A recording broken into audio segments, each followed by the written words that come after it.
سجدہ شکر پارٹ 13۔ زارا کے کپڑے کئی جگہوں سے پھٹ گئے تھے اور گرد پڑنے سے خاصے گندے ہو چکے تھے۔ نمل اسے اپنے روم میں لے آئی، چینج کرنے کے لیے اسے ڈریس نکال کر دیا۔ وہ فریش ہو کر نیچے آئی تو بہتر لگ رہی تھی۔ زجاجہ اسے اپنے روم میں لے گئیں تاکہ وہ کچھ دیر آرام کر سکے۔ وہ اسے لٹا کر اٹھنے لگی جب زارا نے ہاتھ بڑھا کر انہیں اپنے پاس بٹھا لیا۔ وہ ان کی گود میں سر رکھے چھت کو گھور رہی تھی۔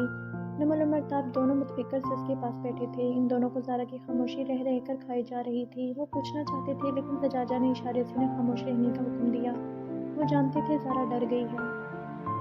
زارا کی طبیعت تھوڑی سی سنبھلی تھی اور مکمل ہوش میں آ کر ارد گرد کا جائزہ لینے پہ اسے مزید بے بسی محسوس ہوئی کہ اس کی وجہ سے ان سب کو اتنی پریشانی اٹھانی پڑی۔ وہ جانتی تھی کہ سب اس سے اس سارے واقعے کی حقیقت سننا چاہتے تھے۔ ڈر پہ قابو پاتے ہوئے اس نے کہنا شروع کیا۔ کچھ عرصہ پہلے بابا کے بزنس کے حوالے سے کچھ لوگ انہیں بلیک میل کر رہے تھے کیونکہ ان کا بزنس ٹاپ بزنسز میں شمار ہوتا ہے۔ وہ لوگ یہی چاہتے تھے کہ بابا کے ساتھ پارٹنرشپ کر کے بابا کے آدھے شیئرز خرید لیں۔ بابا نے اپنا بزنس بڑی مشکل سے چلایا ہے۔ وہ تایا لوگوں کی شراکت نہیں چاہتے، پھر کسی اور کے ساتھ ہونے کا تو کوئی جواز ہی نہیں بنتا۔ ان لوگوں نے بابا کو ہر طرح سے قائل کرنے کی کوشش کی لیکن بابا نہیں مانے۔ کچھ عرصہ گزرنے کے بعد انہوں نے بابا کو مالی طور پہ بہت بڑا نقصان پہنچایا، لیکن تب بھی بابا نے ہمت نہ ہاری۔ وہ لوگ بابا کو فون کالز کرتے، قتل کی دھمکیاں دینے لگے۔ ہمارا گھر سے نکلنا مکمل طور پہ بند ہو گیا تھا۔ تب کالج نہ جانے پہ میں نے نمل اور باقی دوستوں کو یہی کہا تھا کہ ہم یورپ ٹور پہ جا رہے ہیں۔ نمل کو یاد آیا وہ ٹھیک کہہ رہی تھی۔ بابا نے ایک دوست کے کہنے پہ کچھ لوگ ہائر کیے جو کہ باڈی گارڈز بن کے ہر لمحہ ہمارے ساتھ رہتے تھے۔ یہ بات کورٹ کچہری تک پہنچی اور کیس ہم لوگ جیت گئے۔ جو لوگ بابا نے ہائر کیے تھے ان میں سے ایک کا نام بلاول تھا۔ وہ میرے ساتھ ہوتا تھا اور مجھے اس بات کا اندازہ بھی نہ ہو پایا کہ وہ مجھے پسند کرنے لگا ہے۔ جب اس بات کا علم ہوا تو میں نے یہ بات بابا کو بتائی۔ بابا نے اسی دن ان سب کو بغیر کچھ بتائے فارغ کر دیا۔ سب ٹھیک ہو جانے کے کچھ دن بعد بلاول ہمارے گھر میرا رشتہ لینے آ گیا۔ ہم سب کے جیسے کسی نے بم پھوڑا تھا۔ ایک لمحے کو اگر بابا اس کی پرسنالٹی یا کام سے متاثر ہو کر یہ رشتہ قبول کر بھی لیتے، لیکن بابا کو پتہ چلا کہ وہ ایک سمگلر ہے جس کا نہ آگے کوئی ہے نہ پیچھے، آوارہ لڑکوں میں اٹھنا بیٹھنا ہے۔ بابا کو یہ بات قطعی ناپسند آئی۔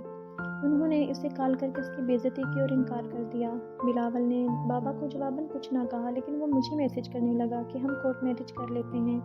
میں نے بھی بنا سوچے سمجھے اس کو باتیں سنائی اور اس کا نمبر بھی بلاک کر دیا۔ مجھے نہیں پتہ اس کے بعد وہ کہاں گیا۔ میری علی کے ساتھ منگنی ہو گئی۔ میں اسے بلائے اپنی نارمل لائف میں بزی ہو گئی۔ کچھ دن پہلے شام کے وقت کسی انجان نمبر سے کال آئی۔ میں کسی اجنبی سے بات نہیں کرتی اس لیے کال نہ ریسیو کی۔ موبائل مسلسل بج رہا تھا، مجبوراً مجھے کال اٹھانی پڑی۔ میں پہچان گئی وہ بلاول کی آواز تھی۔ وہ پھر سے وہی محبت اور خلوص کا رونا رو رہا تھا۔ اس نے مجھے کال کاٹنے پہ یا فون نہ اٹھانے پہ کئی دھمکیاں دیں۔ میرے پاس اس کو سننے کے علاوہ کوئی آپشن نہیں تھا۔ بابا اور ماما کسی بزنس ٹور پہ کینیڈا گئے تھے اور میں ادھر اکیلی تھی۔ میں کوئی خطرہ مول نہیں لینا چاہتی تھی۔ 2 دن پہلے میں یوں ہی مال گئی تھی۔ وہ وہیں مجھے ملا اور مجھے واضح کہا کہ میری شادی اسی سے ہوگی۔ میں نے اسے سمجھانے کی بہت کوشش کی اور یہ بھی بتانے کی کہ میری منگنی ہو چکی ہے، اب کیا فائدہ، لیکن وہ میری کوئی بھی بات سننے اور ماننے کو تیار نہ تھا۔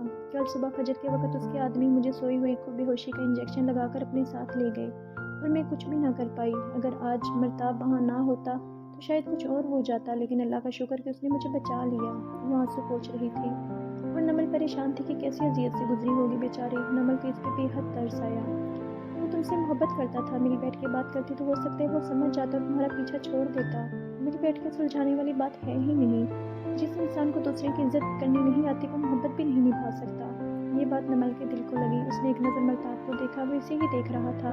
شاید وہ اس کی نظروں کا مفہوم سمجھ گیا تھا، اسی لیے اس کے دیکھنے پہ نظریں چرا گیا۔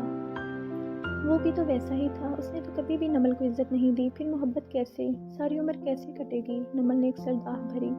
تم ٹھیک کہہ رہی ہو، جو انسان عزت نہ دے سکے اس سے محبت کی توقع رکھنا بیکار ہے۔ نمل زیر لب منمنائی۔ وہ میرے سامنے آتا تو میں اس کو بتاتی کہ یہ کیسی محبت ہے اس کی جس میں میری عزت ہی محفوظ نہیں، جس میں اگلے بندے کی چاہتوں اور خواہشوں کا کوئی مول نہیں۔ محبت زنجیروں کی مانند نہیں ہوتی کہ اگلے بندے کو اپنی مرضی کا پابند بنا لیا جائے۔ محبت تو منفرد جذبہ ہے جو ہر چیز پہ خوف سے آزاد ہو کر ہمیں کھل کر سانس لینا سکھاتا ہے، بالکل ایک کھلتے گلاب کی طرح۔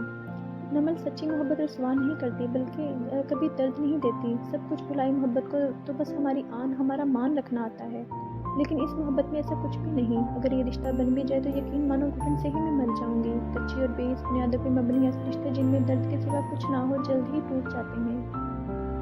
نمل کے پاس اس کی باتوں کا کوئی جواب نہ تھا۔ اسے اپنی اگلی زندگی کا سوچ کر ابھی سے گھٹن محسوس ہو رہی تھی۔ وہ چپ چاپ باہر آ گئی۔ फातिमा पिछले आधे घंटे से माँ के आगे हाथ रखे रो रही थी। ट्यूमर मजीद फैल चुका था, जिस वजह से हल्का सा हाथ हिलाने पे भी वो चीखने लगती। वो स्कूल का काम कर रही थी, पानी पीने के लिए उठी, पानी पीकर मुड़ी ही थी कि सामने पड़ी कुर्सी से हाथ टकरा गया। वो दर्द से कराही। ज़ाहदा उसके रोने की आवाज़ में भागती हुई कमरे में आई और उसका खून में लथपथ हाथ देखा। उन्होंने मुश्किल से कपड़े से उसका हाथ साफ किया, वरना वो तो इन्हें हाथ भी नहीं लगाने दे रही थी। ज़ाहदा करती भी तो क्या, न उनके पास इतने पैसे थे कि खुद ही उसे किसी करीबी डॉक्टर के पास ले जाती, और ना ही शहर के रास्तों का पता था। मगर की अज़ान हो चुकी थी। वो सहन में टहलते हुए मौलवी साहब के वापस आने का इंतज़ार कर रही थी। पैगाम भी भिजवाया है, उन्हें अब तक तो आ जाना चाहिए था, पता नहीं कहाँ रह गए। वो हड़बड़ाहट के आलम में कभी बेटी के आंसू देखती तो कभी दहलीज को। थक कर वो फातिमा के पास अंदर आ गईं। कुछ मिनटों बाद मौलवी साहब आ गए। बेटी की हालत देखकर वो भी फिक्रमंद हो गए। जल्दी से अपनी साइकिल निकाली, फातिमा को बिठाकर करीबी क्लिनिक ले आए। डॉक्टर ने हाथ देखते ही मौलवी साहब को खूब खरी खरी सुनाई। उन्होंने शहर के किसी माहिर सर्जन से फातिमा के हाथ का बर वक्त ऑपरेशन करवाने का कहा, वरना देर की सूरत में उसका हाथ काटना पड़ जाएगा। वो उलझे हुए ज़हन के साथ दवाई लेकर वापस आ गए। फातिमा दवाई के असर में थी, इसलिए कुछ मिनटों में सो गई, लेकिन शहर के माहिर सर्जन का सोचकर मौलवी साहब की नींद उड़ चुकी थी। इशा की नमाज अदा करने पर रब के हजूर सर झुकाकर उन्होंने अल्लाह से मदद की दरख्वास्त की। या अल्लाह, तूने मुझे ये औलाद दी है, तू ही इनका निगहबान है, हमारी मदद फरमा। बेफिक्र होकर घर लौटते ज़ाहिदा ने अजलान के बारे में याद करवाया। वो जल्दी से जाकर कार्ड ढूंढ लाई और लाकर मौलवी साहब के हाथ में थमा दिया। उम्मीद का दिया बुझने से पहले ही रोशनी की नवीद मिल गई थी। उन्होंने सुबह 6 बजे की बस से शहर जाने का सोच लिया। मौलवी साहब ने निगाह उठाकर आसमान की तरफ देखा। मौला तेरा शुक्र है, तेरे भेद तू ही जानता है, और साथ कुछ कलमात पढ़ने लगे। तुम लोग किसी काम के नहीं हो, एक मामूली लड़की तुम सबसे नहीं संभाली गई, रोबदार आवाज़ में गैज़ गज़ब ने कहा। भाई, हम सब उसके पास ही थे, पता नहीं वो कैसे वहाँ से भाग निकली। दरमियानी उम्र के आदमी ने फ़ोन पे जवाब दिया। मुझे कोई वजाहतें नहीं चाहिए, ढूंढो इस लड़की को, अपने सारे आदमी फैला दो, वो दोनों इसी इलाके में होंगे। भाई, हमें गाड़ी का नंबर पता है, मैं काशी को भेजता हूँ, इस लड़के की सारी मालूमात निकाल देगा। ठीक है, वो कल वो दोनों मुझे हर हाल में चाहिए। फ़ोन काट दिया गया। ज़जाजा ने उनको ताकीद की कि इस बात के बारे में किसी को इल्म नहीं होना चाहिए, और ये कि ज़ारा कुछ दिन के लिए उनके पास ही ठहरेगी। सारी बातें सुनने के बाद मल्ताफ़ वहाँ से चला गया।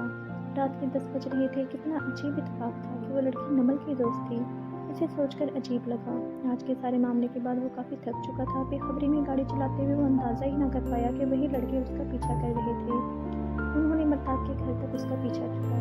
मल्ताफ़ ने गेट कीपर की तरफ चाबी उछाली और खुद अंदर चला गया। किसी से कुछ कहे बिना वो अपने रूम में आ गया। मोबाइल ऑन किया। हैदर की इतनी मिस कॉल्स थी, और सैफी की कॉल जो कि 15 मिनट पहले आई थी, देखकर हैरानगी हुई। अभी सुबह ही तो मिला था, फिर अब वो क्यों उसे कॉल कर रहा था? लेकिन वो किसी से बात करने की हालत में नहीं था, इसीलिए आंखें मूंदे सोने की कोशिश करने लगा। रिंशा ने दरवाज़ा खटखटाया। कौन है? उसने दरवाज़ा खोले बिना आवाज़ लगाई। भाई, मामा कह रही है आकर खाना खा लें।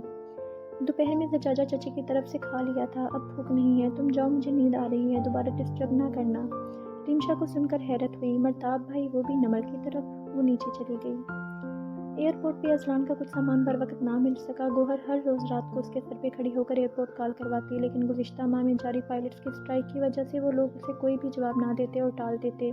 गोहर अपनी चीज़ें देखने के लिए जिस कदर पुरजोश थी, उसे उतना ही इंतज़ार करना पड़ा। अभी वो भाई के रूम में बैठी अपने दिन भर की कहानियाँ भाई के गोश गुजार कर रही थी। अजलान दोनों बाजू पे सर रखे उसकी बातें सुन रहा था। सच है, लड़कियाँ वाकई बहुत बोलती हैं। अपनी बहन की चपड़ चपड़ से उसने यही नतीजा खुश किया। गोहर, पता है मैं क्या सोचता हूँ? वो इसे रोककर अपनी बात करते हुए सीधे होकर बैठ गया। अगर मेरी बीवी भी तुम जैसी इतना बोलने वाली हुई तो मुझ बेचारे का क्या होगा? और साथ उसने मासूमाना शक्ल बनाई। गोहर मुस्कुराई। भाई, मेरी बातों से तो आपको पता नहीं कुछ हो या ना हो, लेकिन आपकी बीवी आपको ज़रूर कंजा कर देगी। उसे वाकई खुद पर तरस आया। आपने एयरपोर्ट कॉल की? मामूल के मुताबिक आज भी गोहर की गुफ्तगू का इख्तिताम उसी बात पे हुआ। भाई बताए ना। अजलान ने सर नफी में हिलाया। ये क्या बात हुई भला? इन लोगों ने आखिर हमारे सामान का अचार डालना है जो दे ही नहीं रहे। वो चिढ़ के बोली। अब हालात भी तो देखो ना, ऐसे में ऐसा तो होना ही है ना। भाई, आपको नहीं पता मैं कितनी बेचैन हूँ। मैंने तो अपनी सारी दोस्तों को भी बता दिया है, वो रोज़ मुझसे पूछती हैं। सब्र रखो लड़की, वैसे इसमें तुम्हारे ड्रेसेस ही तो हैं, बाकी चॉकलेट्स परफ्यूम्स दे तो चुकी हो। इसने बाकी चीज़ें याद करवाईं। वो ड्रेसेस मुझे बेहद पसंद हैं, कब वो दिन आएगा जब वो सब मैं पहनूंगी। तुम्हें वो ड्रेसेस इतनी पसंद हैं, इनमें कोई ख़ास वजह? भाई मैं ये जीन्स और टॉप पहन के तंग आ गई हूँ। मुझे शलवार कमीज़, फ्रॉक, चूड़ीदार पजामा, शॉर्ट शर्ट्स और साथ डिज़ाइनिंग कैपरीज पहननी है।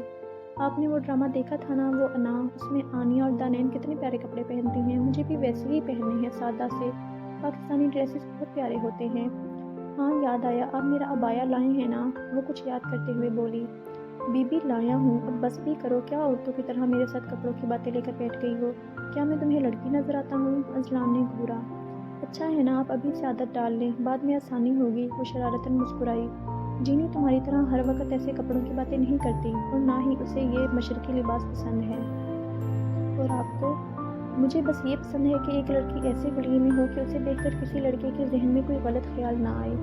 उसे पाकिस्तान के ऑडिटोरियम में बैठी वो लड़की याद आई, जिसने हया से अपनी आंखें तक झुका रखी थी।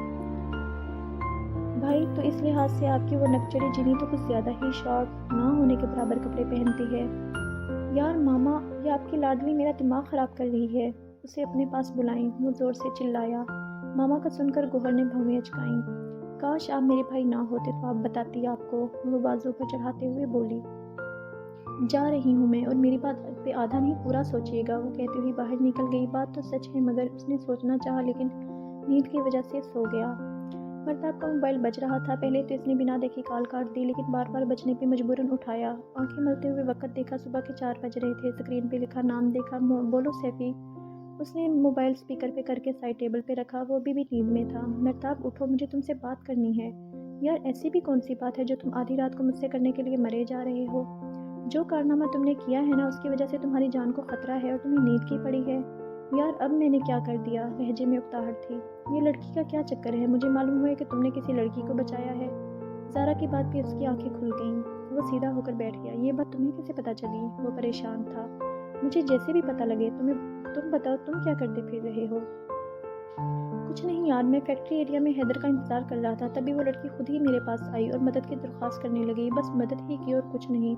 इसके अलावा मैं और कर भी क्या सकता हूँ? तुम्हें अंदाज़ा भी है तुमने क्या किया है? वो गुस्से में था। वो लड़की जिन लोगों की थी, तुम उनकी पावर से अनजान हो। बेटा जी, वो लोग दुनिया के कोने कोने से वाकिफ़ हैं और तुम्हें ढूंढना कोई मुश्किल काम नहीं। वो लोग तुम्हें जान से मार देंगे।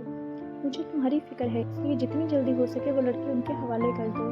मैं कैसे उनको दे दूँ? वो मेरी जानने वाली है, मैं ऐसा हरगिज़ नहीं कर सकता। अब वो इससे ये तो बताने से रहा कि वो नमल की दोस्त है। तुम बताओ, तुम्हें कैसे पता चला ये सब? उसने बात बदली। सुल्तान की कॉल आई थी कि किसी बंदे की डिटेल्स चाहिए। इब्राहिम ने तुम्हारी पाकिस्तान की सारी डिटेल्स निकाल ली, और जब ये पता चला कि ये लड़का लंदन में रहता है तो उसने तुम्हारी लंदन की मालूमात निकालने के लिए मुझसे रब्ता की, मुझसे मदद मांगी। मुझे जानकर हैरत हुई कि वो तुम थे। फिर इब्राहिम के ज़रिए सुल्तान से बात करने पे सारा माजरा मालूम हुआ। मर्ताब, यूं ही कोई किसी के पीछे नहीं पड़ता। ये उनकी बात है, उनको खुद देखने दो। तुम इस मामले में मत पड़ो प्लीज़, वरना बहुत बुरा होगा। यार मैं फंस चुका हूँ, अब कुछ नहीं कर सकता। साथ ही उसने कॉल काट दी। क्या अजाब है? ये शादी क्या कम थी जो अब इसकी दोस्त ने मेरी जान के पीछे पड़ना था? ये नमल और उससे जुड़े लोग ही क्यों? इसका मूड ख़राब हो चुका था। वो वहीं सर टिकाए बैठा रहा। फिर खुद ही सोने का इरादा तर्क करके वो सिगरेट की डब्बी हाथ में थामे घर से निकल आया।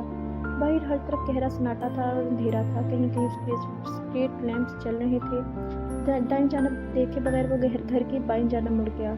सड़क के साथ चलते हुए वो सिगरेट के लंबे लंबे कश ले रहा था। उसे किसी के कदमों की आहट महसूस हुई। उसने रुक कर इर्द गिर्द देखा, लेकिन अंधेरे में उसे कुछ नजर न आया। वो आगे बढ़ गया। किसी ने पूरी कुव्वत से उसके सर पे डंडा मारा।